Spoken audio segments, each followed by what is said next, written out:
Haryana board के 9वीं कक्षा के छात्रों के 5 अगस्त 2024 से सेट 1 के एग्ज़ाम शुरू हो जाएंगे और 5 अगस्त को 9वीं कक्षा का पहला पेपर विज्ञान यानी कि साइंस विषय का है। और साइंस विषय की तैयारी के लिए आज मैं आपको इस वीडियो के अंदर विज्ञान विषय का सेट 1 का क्वेश्चन पेपर पूरा सोल्व करवाऊंगा ताकि आप अपने एग्ज़ाम की अच्छे से तैयारी कर सकें। वीडियो अच्छी लगे तो लाइक करें, चैनल को सब्सक्राइब करके ऑल के बटन के ऊपर क्लिक कर ले ताकि जब नेक्स्ट वीडियो अपलोड हो तो उसका नोटिफिकेशन आपको मिल जाए। अब क्वेश्चन पेपर देखते हैं। जैसा कि आप देख सकते हैं, स्टूडेंट असेसमेंट सेट 1 का क्वेश्चन पेपर है। अगस्त 2024 के एग्ज़ाम के लिए 9वीं कक्षा का है, विज्ञान विषय का है। 1 घंटे का टाइम मिलेगा आपको क्वेश्चन पेपर सोल्व करने के लिए। और विज्ञान विषय का पेपर जो है 30 नंबर का आएगा। यहाँ से आपके क्वेश्चन स्टार्ट होते हैं। सबसे पहले एक नंबर वाले ऑब्जेक्टिव टाइप क्वेश्चन आएंगे। टोटल 8 क्वेश्चन आएंगे एक नंबर वाले। पहला क्वेश्चन देखें। पहला क्वेश्चन है, निम्नलिखित में से कौन टिंडल प्रभाव को प्रदर्शित करेगा, यानी कि ये जो मिश्रण है, इन मिश्रण में से कौन सा जो है मिश्रण टिंडल इफेक्ट यानी कि टिंडल प्रभाव को प्रदर्शित करेगा यानी कि दिखाएगा। तो आंसर है दूध, यानी कि दूध के जो कण हैं, अगर दूध में से प्रकाश को गुजारा जाएगा तो इस दूध के जो कण है वो प्रकाश को फैला देंगे और इसी को जो है टिंडल इफ़ेक्ट कहते हैं। और टिंडल इफ़ेक्ट इसको इसलिए कहते हैं क्योंकि इसकी जो खोज थी टिंडल नामक वैज्ञानिक ने की थी। उसके बाद दूसरा क्वेश्चन देखें। दूसरा क्वेश्चन है, जीवों की मूलभूत संरचनात्मक इकाई है, यानी कि जीव किससे बने हुए हैं? कोशिका, यानी कि जो जीवों का जो शरीर है वो कोशिका से बना हुआ है। उसके बाद तीसरा क्वेश्चन है, गाड़ी की दूरी किस यंत्र द्वारा मापते हैं, यानी कि गाड़ी जो है कितनी दूरी तक चल चुकी है, ये कैसे मापा जाता है, यानी गाड़ी में कैसे पता लगता है। और गाड़ी की जो स्पीड है उसके बारे में भी कैसे जानकारी होती है, तो गाड़ी के अंदर होता है ओडोमीटर। तो ओडोमीटर जो है दूरी को और स्पीड को बताता है।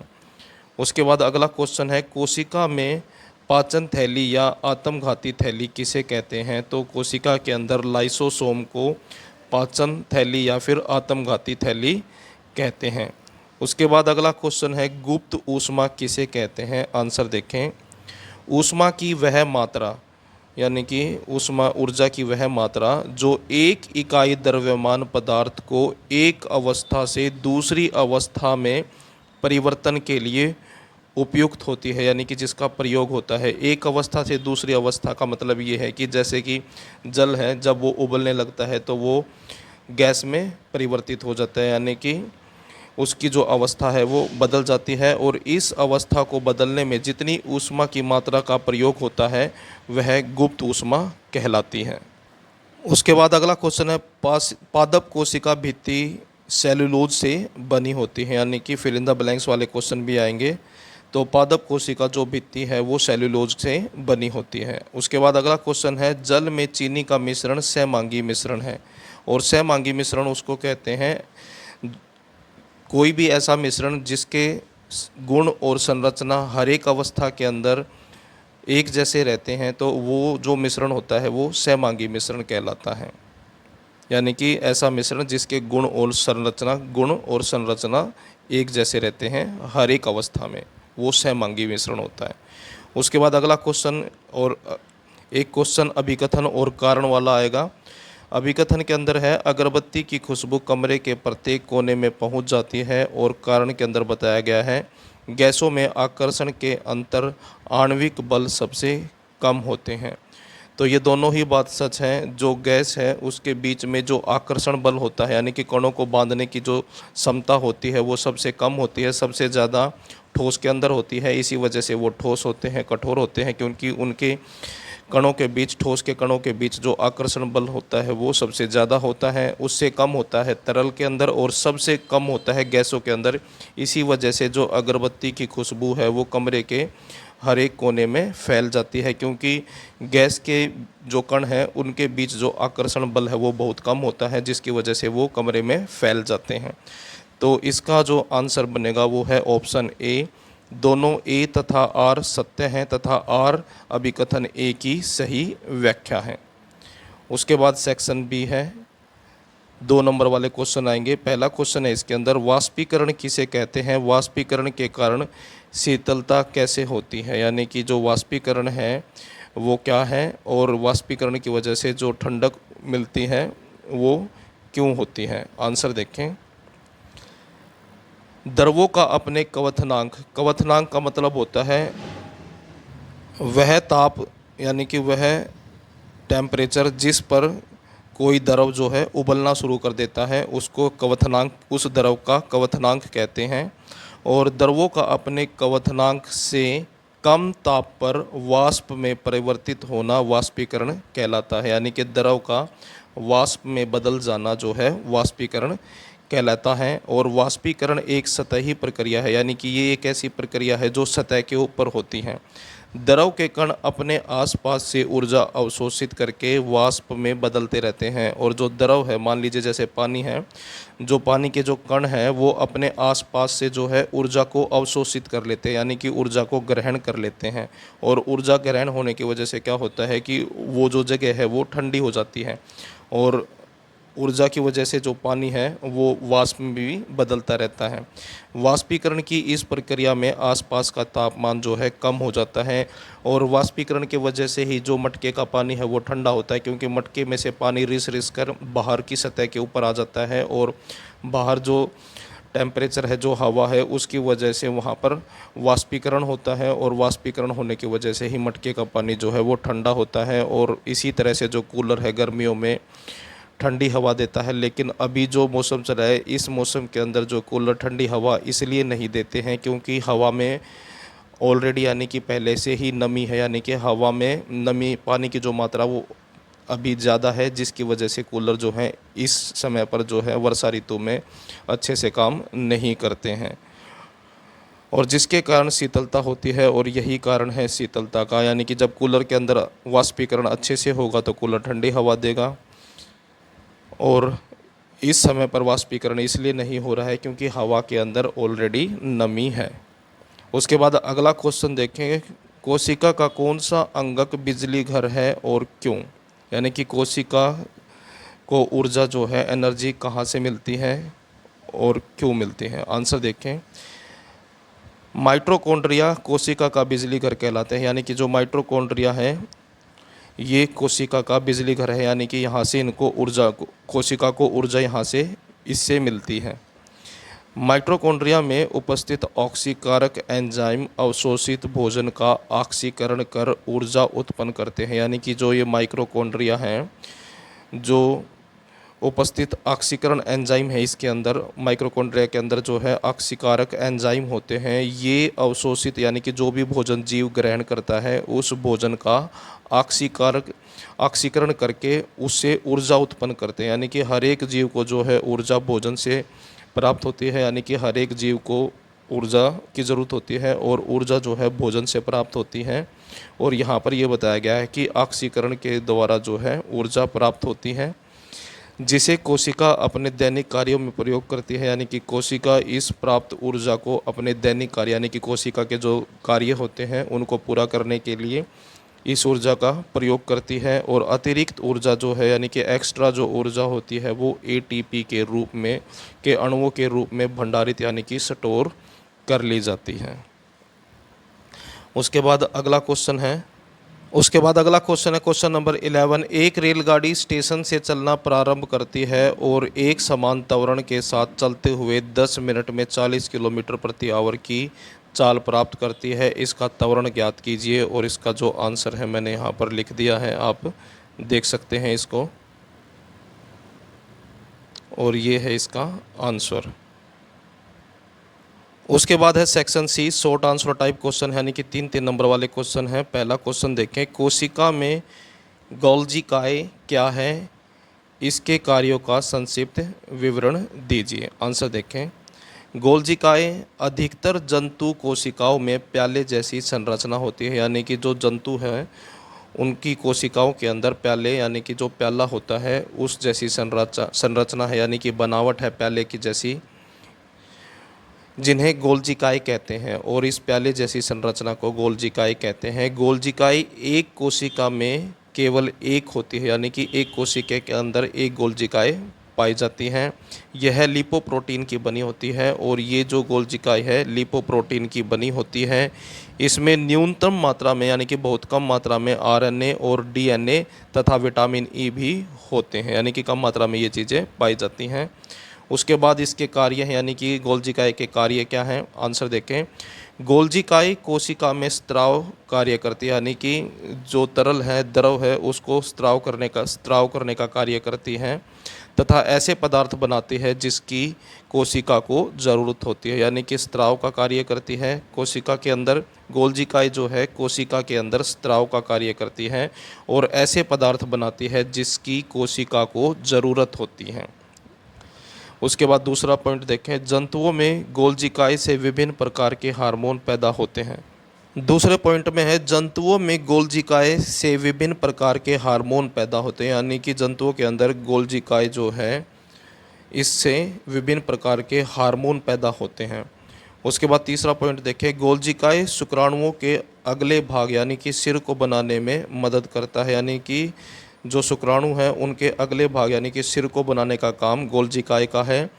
इसमें प्रोटीन तथा वसा का भंडारण होता है, यानी कि जो प्रोटीन है और जो वसा है इसका भंडारण यानी कि स्टोर करने का काम भी इसके द्वारा होता है। गोल्जी उपकरण लाइसोसोम बनाने में भी सहायक हैं, इस यानी कि लाइसोसोम बनाने में भी ये मदद करते हैं। उसके बाद अगला क्वेश्चन देखें, विलयन क्या है, विलयन के गुण लिखिए। आंसर देखें, दो या दो से अधिक सहमांगी मिश्रण। सहमांगी मिश्रण के बारे में मैंने आपको पहले भी बताया था, वो मिश्रण जिसके गुण और संरचना एक जैसी होती है हर एक अवस्था के अंदर, उसको सहमांगी मिश्रण कहते हैं। और दो या दो से अधिक पदार्थों का सहमांगी मिश्रण जो है विलयन कहलाता है। और विलयन के गुण देखें, विलयन एक सहमांगी मिश्रण है। दो या दो, पहले यहीं से ये बात पता लग गई थी कि दो या दो से अधिक पदार्थों का सहमांगी मिश्रण जो है विलयन कहलाता है, तो विलयन जो है एक सहमांगी मिश्रण है। उसके बाद है, विलयन के कण व्यास में 1 नैनोमीटर से भी छोटे होते हैं, यानी कि इनकी जो है इनका जो साइज़ है वो बहुत ही छोटा होता है, यानी कि 1 नैनोमीटर से भी ये छोटे होते हैं। और इसी कारण जो है इसके जो कण हैं इनको आँखों से नहीं देखा जा सकता, यानी कि इतना छोटा साइज़ है कि इनको आँखों से नहीं देखा जा सकता।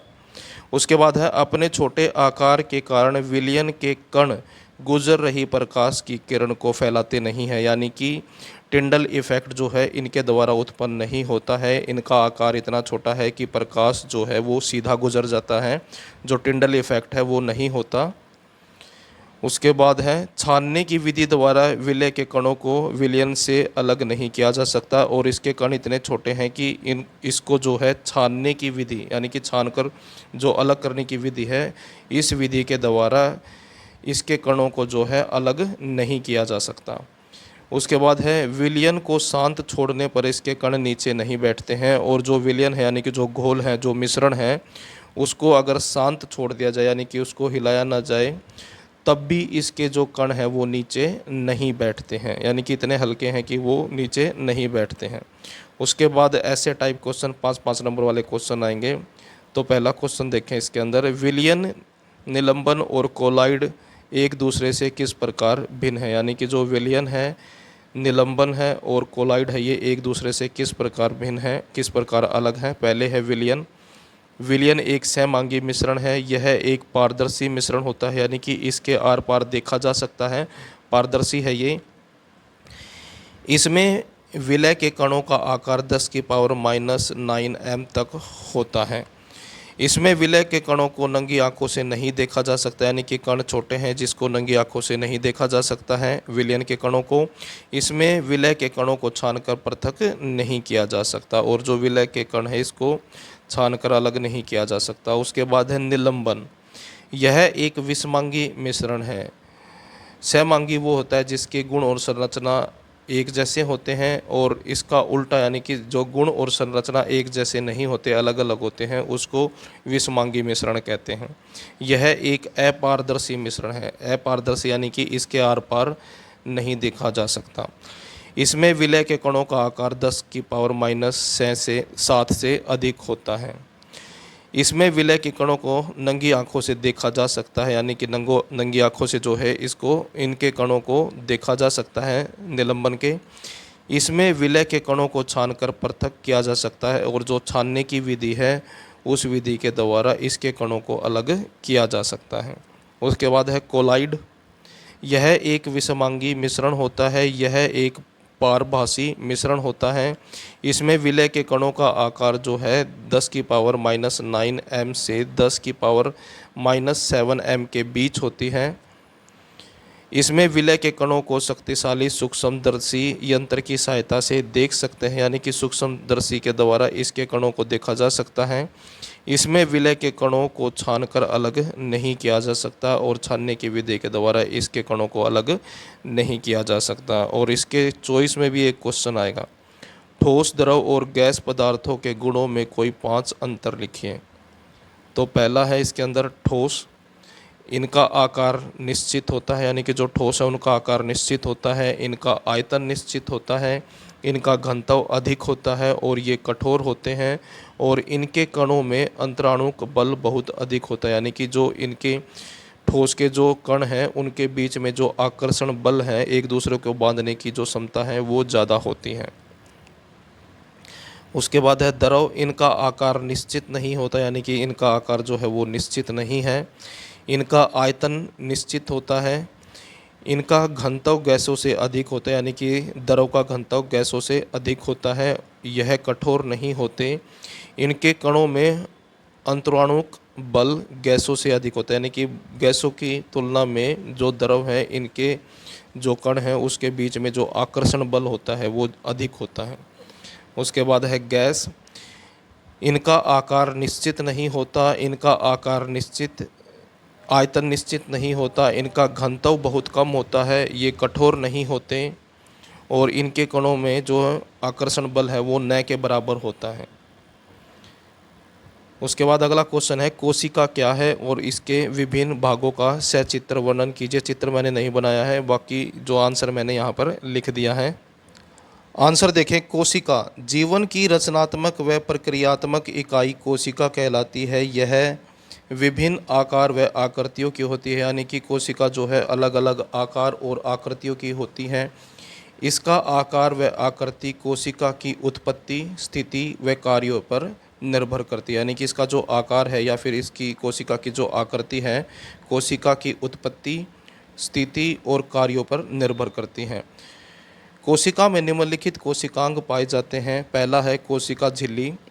कोशिका प्रोटीन व फास्फोलिपिड से बनी पतली झिल्ली से घिरी रहती है, जिसे कोशिका झिल्ली कहते हैं। यह कोशिका में आने जाने वाले पदार्थों पर नियंत्रण रखती है। यह कोशिका को आकृति प्रदान करती है व इसकी रक्षा करती है, यानी कि जो कोशिका झिल्ली है ये प्रोटीन और फास्फोलिपिड से बनी एक पतली झिल्ली होती है, झिल्ली से घिरी होती है, यानी कि इसके चारों तरफ से घिरी होती है झिल्ली से, जिसे कोशिका झिल्ली कहते हैं। और यह कोशिका में आने जाने वाले जो पदार्थ हैं उन पर नियंत्रण का कार्य करती है, यानी कि यह डिसाइड करती है कितनी मात्रा में जो है पदार्थ आ सकता है या फिर जा सकता है। यह कोशिका को आकृति प्रदान करती है और जो कोशिका झिल्ली है ये कोशिका को आकृति प्रदान करती है और इसकी रक्षा भी करती है। उसके बाद है केंद्रक। कोशिका के मध्य में एक गोलाकार संरचना केंद्रक पाया जाता है, यानी कि कोशिका के बिल्कुल मध्य यानी कि बीच में एक गोल संरचना होती है जिसको केंद्रक कहते हैं। केंद्रक में निम्नलिखित भाग पाए जाते हैं और केंद्रक के अंदर ये जो 4 भाग हैं ये पाए जाते हैं। पहला है केंद्रीय झिल्ली, दूसरा है केंद्रीय द्रव, तीसरा है क्रोमेटिन और चौथा है केंद्रिका। पहला देखें, केंद्रीय झिल्ली। केंद्रक को घेरने वाला पतला सा आवरण केंद्रीय झिल्ली कहलाता है, यानी कि जिस तरह से कोशिका झिल्ली थी उसी तरह से केंद्रक को घेरने वाला एक पतला सा आवरण केंद्रीय झिल्ली कहलाता है। उसके बाद है केंद्रीय द्रव। केंद्रीय झिल्ली के अंदर मौजूद तरल पदार्थ केंद्रीय द्रव कहलाता है, यानी कि केंद्र के अंदर जो केंद्रीय द्रव है इसके अंदर जो झिल्ली है उसमें मौजूद जो तरल है उसको केंद्रीय द्रव कहते हैं। उसके बाद है क्रोमेटिन। केंद्रक में मौजूद महीन धागों का जाल क्रोमेटिन है। यह अनुवांशिक पदार्थ है, यानी कि जो माता पिता के गुण संतान तक ले जाता है। उसके बाद है केंद्रिका। प्रत्येक केंद्रक में न्यूक्लिक अम्लों से बनी 1 या 2 केंद्रिकाएं होती हैं। यह प्रोटीन निर्माण का कार्य करती हैं। यानी कि यहाँ पर ये बताया गया है कि केंद्रिका जो है, केंद्रक के बीच में न्यूक्लिक अम्लों से बनी एक या दो केंद्रिकाएं होती हैं और यह प्रोटीन निर्माण का कार्य करती हैं। और केंद्रक के कार्य कोशिकीय कार्यों पर नियंत्रण करना और उसके बाद है माता पिता के गुण बच्चों तक पहुंचाना, यानी कि आनुवंशिक गुणों को दूसरी जनरेशन तक पहुंचाना। उसके बाद है कोशिका द्रव। कोशिका झिल्ली व केंद्रक के बीच में पाया जाने वाला द्रव पदार्थ कोशिका द्रव है। इसमें निम्नलिखित कोशिकांग पाए जाते हैं: अंतर्द्रव्य जालिका, माइटोकॉन्ड्रिया, गोल्जिकाए, तारकाए और वर्णक। अंतःद्रव्य जालिका। कोशिका के अंदर बारीक नालियों जैसी रचना अंतःद्रव्य जालिका पाई जाती है, जो कोशिका को विभिन्न भागों में बांटती है ताकि कोशिकीय कार्य सुचारू रूप से चल सके। उसके बाद है माइटोकॉन्ड्रिया। सूक्ष्म कणिका दोहरी झिल्ली से घिरी ये छड़ के आकार की रचनाएं हैं। इसमें एंजाइमों की सहायता से कोशिकीय श्वसन द्वारा ऊर्जा उत्पन्न की जाती है। उसके बाद है गोल्जिकाए। यह कोशिका में केंद्रक के समीप पाई जाती है जो स्राव उत्पन्न करते हैं। और तारकाए, यह केंद्रक के निकट एक पारदर्शी गोल रचना है तथा यह कोशिका विभाजन में मदद करती है। और उसके बाद है वर्णक। कोशिका द्रव में कुछ वर्णक पाए जाते हैं। और उसके बाद चॉइस में भी एक क्वेश्चन मिलेगा और यहाँ पर ये क्वेश्चन आप देख सकते हैं और इसका आंसर है ये